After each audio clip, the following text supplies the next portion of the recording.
kapatid, bago tayo tumuloy sa pag-e-edit, kung bago ka lang sa aking channel at mahilig ka sa mga tutorial ng mga trending tricks sa TikTok, huwag mong kalimutang i-like ang video na to at mag-subscribe at i-press ang notification bell para ma-update ka sa mga susunod kong mga video.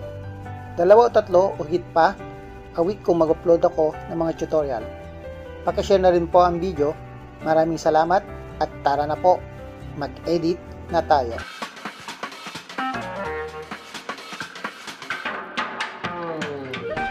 Hello guys, punta na po tayo sa ating KineMaster o KineMaster.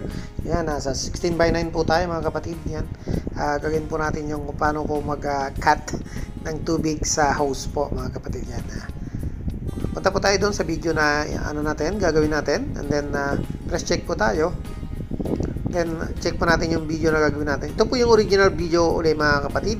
So check po natin maigi yung video bago ko po ginawa o bago po na-edit yung video. So yan po mga kapatid. Yan, hindi po masyadong malakas yung tubig sa amin mga kapatid, kaya ang ginawa ko na lang po inipit ko na lang po yung ayan yung hose ng konti para po lumabas yung tubig. Para makita po natin kung paano ko po i-cut yung tubig doon sa hose. Yan. Yan pang original video yan. So hindi po yun makakat kasi gumamit lang po tayo ng gunting. So susunod po na cut po natin, yan sa may bandang gitna. And then 3 beses po natin i-cut yung water mga kapatid. So napakadali lang po ang tutorial na to mga kapatid. So hindi na po natin kailangan ng iba pang mga application. Cellphone lamang po. Saka ito pong ating KineMaster o KineMaster ay magagawa na po natin to. Simple trick lang po to mga kapatid. Ayan po. Pwede nyo po to magamit sa inyong mga video. Punta po tayo ng capture. Yan, capture po natin yung background natin. Ayan. At magagamit po natin yan sa ating pagka-cut ng water. Ayan. So ang gawin natin, punta po tayo doon sa unang cut natin ng water. So yan, kailangan sakto po siya. Then punta po tayo ng media at punta po tayo doon sa capture na background natin. Then punta tayo doon sa square mga kapatid. And then punta tayo doon sa half right po na white. Ayan, at ititrim po natin yung yung background para makakat po yung water. Yan.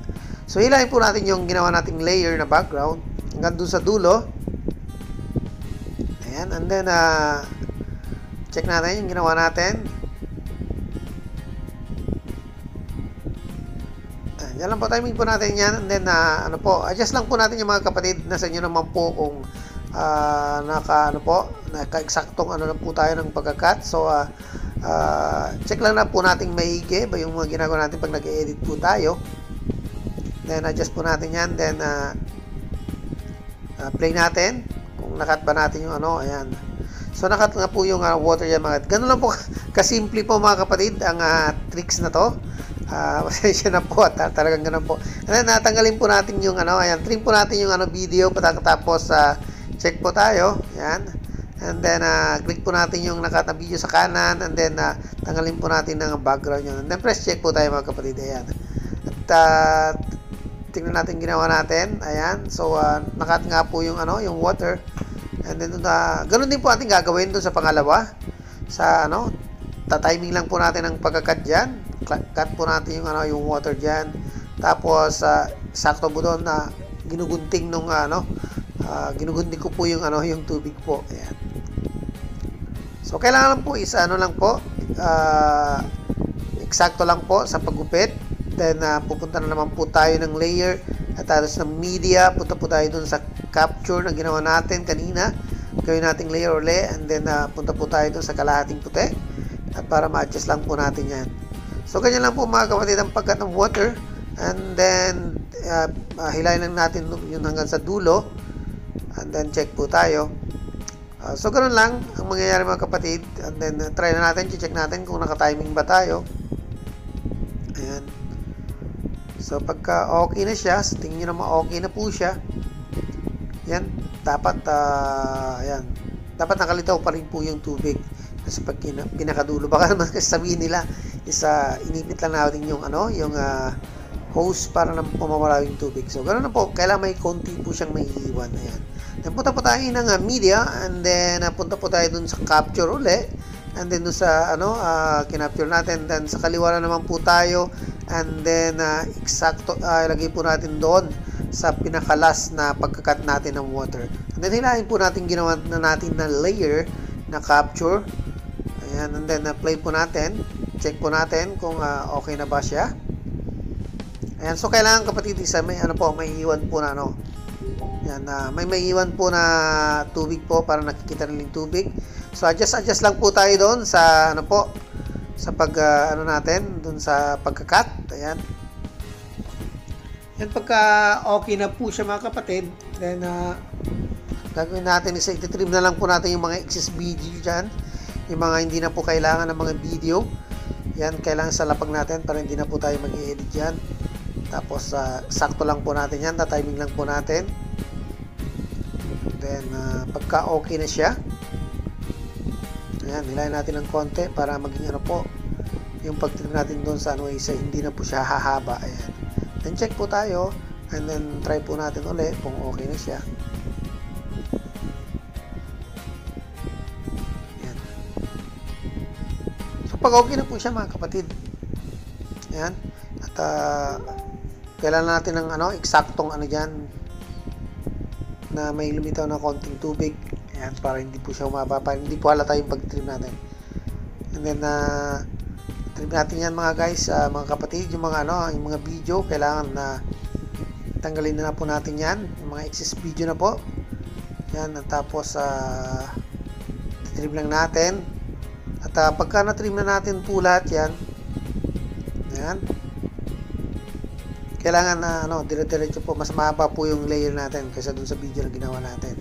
So hilay-hilay natin ng konti yan. Then pagka okay na siya mga kapatid, and then punta na po tayo ng audio. Yan, punta na po tayo dun sa audio.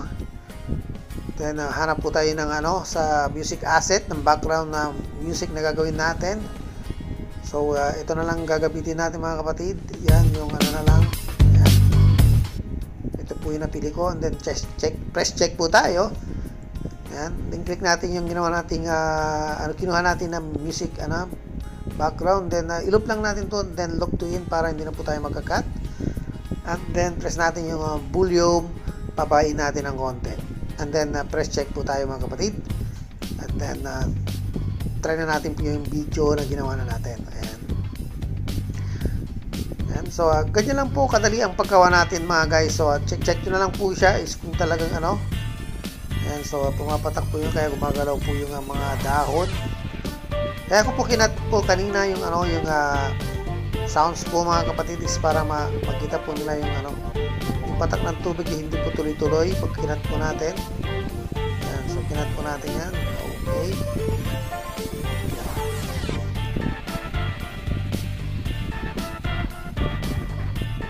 Ayan mga kapatid, gano'n lang po kadali ang natin, tutorial natin ngayon. So easy lang po to, lahat po kayang gawin po nito mga kapatid. Ayan, kung paano po mag-cut ng water na gamit lang ang scissors. Ayan, para sa ating tricks ngayon, sa ating tutorial ngayon. Ayan. Ngayon, kung okay na po siya mga kapatid, sa export na po natin yan.